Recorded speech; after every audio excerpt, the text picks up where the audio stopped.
इस पत्ते में सूर्य, चांद, सितारे सब समाये हुए हैं। सूर्य के बिना इस पत्ते का अस्तित्व नहीं होता। बादलों के बिना वर्षा नहीं होती और वर्षा के बिना ये पत्ता नहीं होता। पृथ्वी, अंतरिक्ष, समय, मन सब इसमें समाये हैं। जैसे इस पत्ते का ना कभी जन्म हुआ, वैसे मेरा भी कभी जन्म नहीं हुआ। हम सब केवल प्रकट हुए हैं, इसीलिए हम कभी मृतक नहीं हो सकते, केवल अप्रकट हो जाएंगे। सारा ब्रह्मांड एक दूसरे से जुड़ा है और इसमें कोई द्वैत नहीं, अद्वैत है। प्रकृति का एक रूप ये पत्ता है, मैं हूं, हम सब हैं।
कल रात्रि मैंने बड़े असाधारण स्वप्न देखे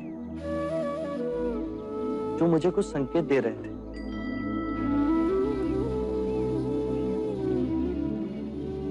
प्रथम स्वप्न में मैंने देखा कि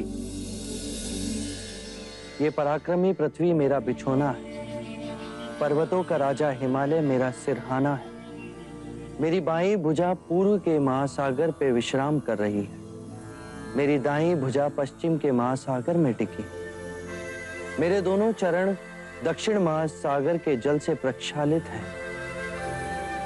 दूसरे स्वप्न में मैंने देखा कि मेरी नाभि से त्रिया नामक घास का तिनका उगा और बढ़ता ही रहा जब तक उसने बादलों को ना छू लिया। तीसरे स्वप्न में मैंने देखा कि हर रूप, हर वर्ण, हर रंग के असंख्य मनुष्य मेरे चरणों में अंजलि दे रहे हैं। चौथे स्वप्न में मैंने देखा कि चारों दिशा से चार अलग रंगों के पंछी उड़ के मेरी ओर आए, पर मेरे समीप आते ही उनका रूपांतरण हुआ। वो अपने विभिन्न रंगों को त्याग शुभ्र श्वेत रंग के हो गए। ये इस बात का सूचक है, हर रूप, हर रंग के लोग मेरी शरण में आएंगे बिना किसी भेदभाव के। पांचवें स्वप्न में मैंने देखा कि मैं एक गोबर और लीद के पर्वत के नीचे खड़ा हूं। फिर मैं उस पर्वत के शिखर पर चढ़ा और लौट कर नीचे आया, पर मैं मलिन नहीं हुआ। यह संकेत देता है कि मैं जीवन की दलदल में रहकर भी पुनीत रहूंगा। आपके सपने तो हमें समझ ही नहीं आए। मैं भी इन सपनों का अर्थ ढूंढ रहा हूं। मेरे अंतर मन से एक स्वर उठ रहा है कि मैं सद्धर्म का मार्ग पाने वाला हूं। पहले ये खीर तो खा लीजिए।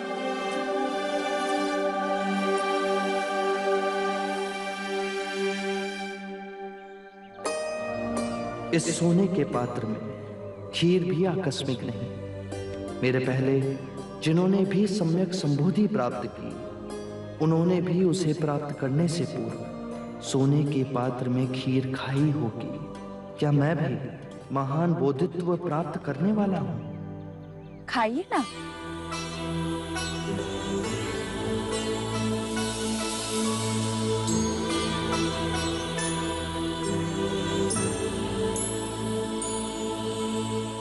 क्या ये स्वर्ण पात्र तुम मुझे दे सकती हो? अवश्य।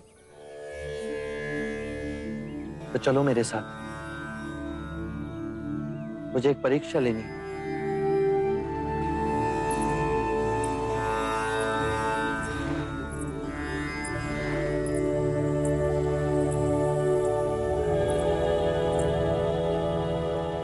ये कैसी परीक्षा है? यदि मैं बुद्धत्व के निकट हूं तो ये स्वर्ण पात्र नदी के प्रवाह के विपरीत दिशा में बहेगा, अन्यथा डूब जाएगा।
चाहे मेरी चमड़ी झुलस क्यों ना जाए, चाहे मेरे हस्त क्षीण क्यों ना हो जाए, चाहे मेरी अस्थि चूर चूर क्यों ना हो जाए, पर अब मैं अपनी साधना के आसन से नहीं उठूंगा।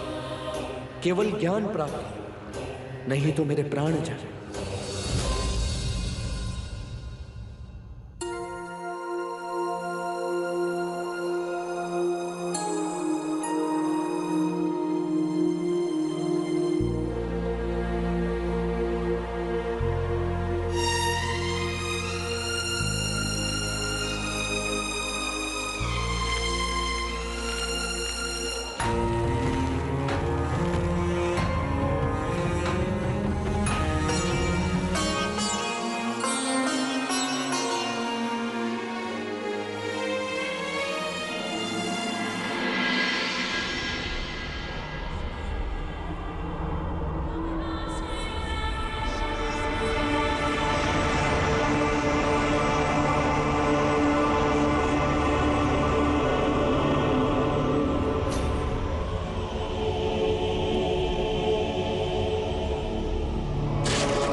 पर यदि परम सत्य तूने पा भी लिया तो तेरा विश्वास करेगा कौन? तू बुद्ध के सिंहासन पर बैठ, इतना अहंकार तुझमें जागा कैसे है? मैं स्वयं धरती को अपना साक्षी बनाता। आज ये पृथ्वी साक्षी होगी कि सिद्धार्थ ने मारा को कैसे पराजित किया। ये पृथ्वी प्रतीक है कि हम दो विपरीत विचारधाराओं के बीच स्थिर हो सकते हैं, अंतर में और बाहर भी। सुख और दुख एक ही सिक्के के दो रूप। जब सुख की कामना का अंत हुआ तो दुख का भय समाप्त हुआ।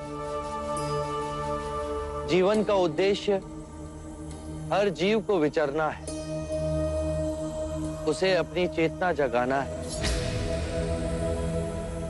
आकाश गंगाओं में यात्रा करो, पर पैर धरती पर गड़े होने चाहिए। मैंने पा लिया है सुख दुख, रात दिन, अच्छा बुरा, मन और माया का खेल। परंतु उसके बीच एक मध्य बिंदु है, वही जीवन का स्रोत है, और वो हर मनुष्य की चेतना में है, कहीं बाहर नहीं।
जो सिद्धार्थ नश्वर था वो तुम नहीं,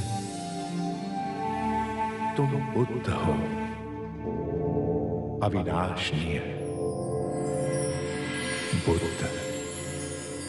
बुद्ध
अब तक अनेकों फूलों की वर्षा मुझ पर हुई, पर आज पहली बार मैंने एक फूल को जाना, अंतर्सात किया।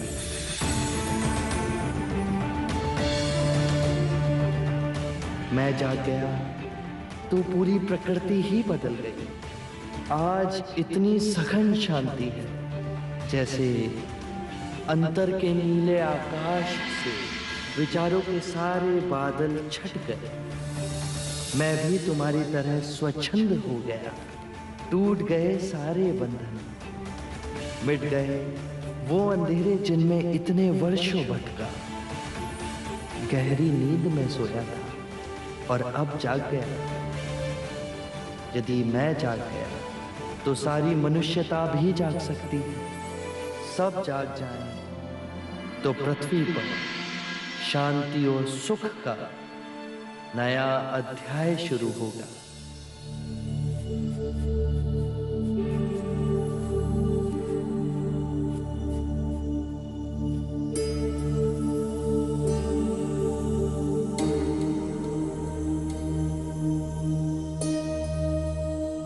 ये हमारे जोगी नहीं, ये तो कोई देव दिखते हैं। देखो देखो, उनके चेहरे से ही नहीं पर उनके पूरे शरीर से प्रकाश ही प्रकाश बह रहा है। मुनि को कुछ हो गया है।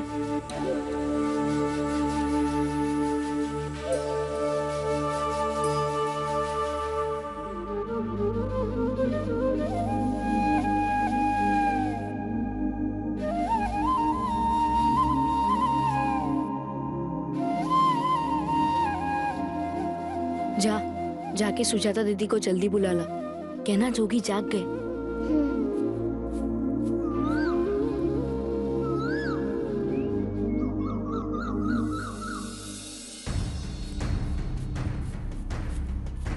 दीदी, दीदी, क्या हुआ? दीदी जोगी को कुछ हो गया है।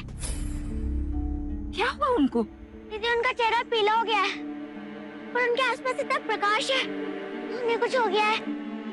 हे ईश्वर, कहीं फिर अस्वस्थ तो ना हो गए? जल्दी चल।